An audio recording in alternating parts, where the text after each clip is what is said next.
असंच उभं राहा. आणि हा बँडवाल्यानो, तू मस्ती सांगितलेलं कळलंय का? काय करायचंय, गेट मध्ये गाडी आत आली का मी इशारा करेन, मी इशारा केला की लगेच मग बँड वाजवायचा, कळलं? हा, आता तुम्ही दोघं इकडे उभं राहा, तुम्ही दोघं इकडे उभं राहा, नीट उभं राहा. तू जरा हा बरोबर. हा या लवकर, भिगी भिगी ये नाही. एकतर शेवंत सुलभा, तू मस्ती सांगितलेलं बी कळलंय. फुलांची ताटं घेऊन एका साईडला उभं राहायचं, दुसरीनं दुसऱ्या साईडला उभं राहायचं. आणि हे बघा, सुनबाई जशी गाडीतनं उतरल लगेच तिच्यावर फुलांचा वर्षाव करायचा, कळलं? काय बी घोळ घालायचा नाही, कळतंय ना? हा, आता जावा आपापल्या जागेवर जावा. तिकडे नीट उभं राहा, इकडे उभं राहा, नीट त्यांच्या समोर उभं राहा की. तुम्हाला कळलंय ना? समद बरोबर हाय ना? झालं तर आहे समद.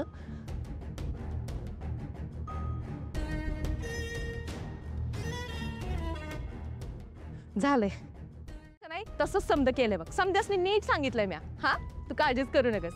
हा ठीक आहे. ताई, आत्या कधी येते सुनबाईला घेऊन? तिचा फोन बिन आलता काय? नाही, काय फोन बिन आला नाही, पण डायरेक्टली सुनबाईंना घेऊनच येईल आई असं वाटतंय. हा आली अक्षरा आली? नाही नाही, येणार येणार.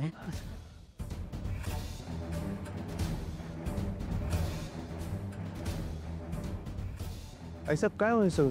काय म्हणजे सुनबाईंच्या स्वागताची तयारी केली आम्ही. हो, एवढं सगळं काय कशाला? हो ना, म्हणजे एखादी मिरवणूक असल्यासारखा सेटअप केलाय सगळा. चांगलं आहे, पण ह्याची काय गरज होती काय आहे सर? अरे असं कसं म्हणतोस तू? घरची सून येते परत इतक्या दिवसांनी, तर एवढं असं स्वागत व्हायलाच पाहिजे ना, बँड बाजा वगैरे पाहिजेच. बरोबर आहे भुवनेश्वरी तुझं. मग जंगी स्वागत तर झालं पाहिजे का नाही सुनबाईचं?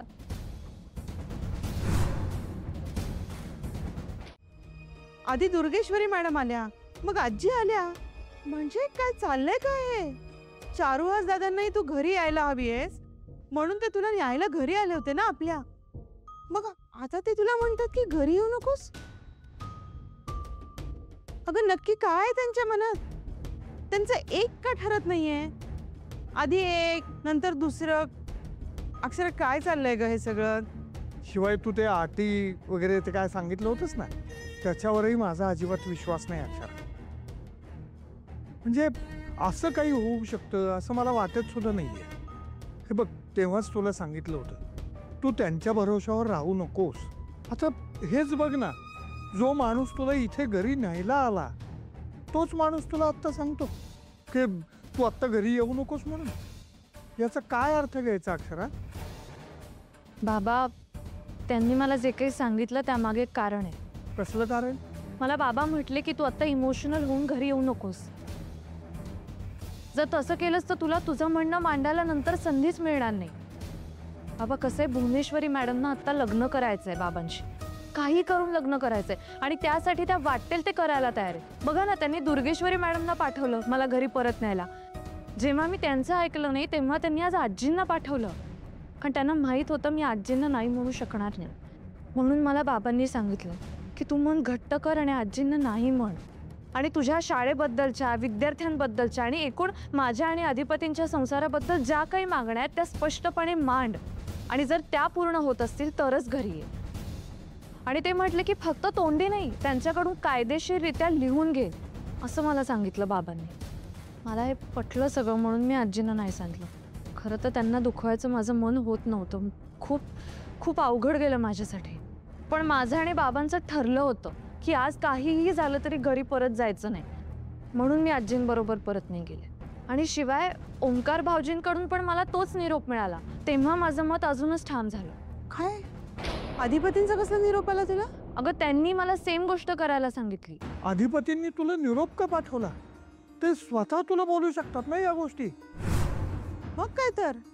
आणि त्यांनी तुला हे असं करायला सांगितलं हे मला काय पटत नाही अक्षर. कारण ते भुवनेश्वरी मॅडम सांगतील तसंच करतात ना नेहमी. पण बाबा, त्यांना भुवनेश्वरी मॅडमना दुखवायचं नव्हतं म्हणून ते म्हटले की मास्तरीणबाईंना ही गोष्ट मी नाही सांगू शकत.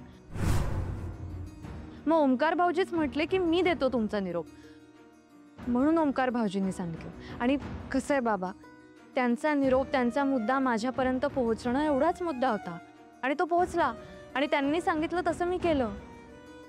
एकच गोष्ट करायला सांगतात त्या अर्थी काहीतरी तथ्य असेल ना त्यात. मी असा विचार केला म्हणून हा निर्णय घेतला. मला आजींना दुखवायचंही नव्हतं आणि प्रॅक्टिकली निर्णय घ्यायचा होता.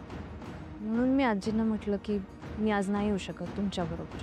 तू हे सगळं कसं केलंस, का केलंस, कुणाच्या सांगण्यावरून केलंस, हे मी तुला काहीही विचारत बसणार नाही. तुला जे योग्य वाटलं ना ते तू केलंस. पण तू जो निर्णय घेतलास ना तो मला पटला आहे. काही गरज नाही त्यांच्या घरी जायची. अगं प्रश्नच येत नाही परत त्या घरी जायचा. नाही बाबा, आज मी असं वागले कारण त्यामागे हे कारण होतं. मला बाबांनी सांगितलं होतं. पण मला कधी ना कधीतरी परत जावंच लागेल ना. माझं घर आहे ते. असं फक्त तुला वाटतं, त्यांना नाही ना वाटत. नोटीस पाठवलीच ना त्यांनी घटस्फोटाची. पण मी तुम्हाला सांगितलं ना बाबा, ती नोटीस अधिपतींनी नाही पाठवली आहे, भुवनेश्वरी मॅडमनी पाठवली आहे. अधिपतींचा काहीच संबंध नाही आहे त्याच्याशी. नेमकं काय झालंय ते मी नक्की शोधून काढेन बाबा. फक्त आत्ता मी आणि बाबांनी जसं ठरवलं तसंच वागेल. तुम्ही चिडचिड नका करू बाबा, होईल सगळं ठीक. हे बघ बाळा, मी तुला 10 दिवसांचा वेळ दिला होता. या 10 दिवसात तुला जे योग्य वाटतंय ते तू कर. पण जर या 10 दिवसात जर काही घडलं नाही ना तर मात्र मी तुझं काहीही ऐकणार नाही. मग मला जे योग्य वाटेल ना तेच मी करेन आणि ते तुला मान्य करावं लागेल. मान्य. आणि नाही होणार असं. सगळं ठीक होईल. मी लवकरात लवकर माझ्या घरी जाईन पण.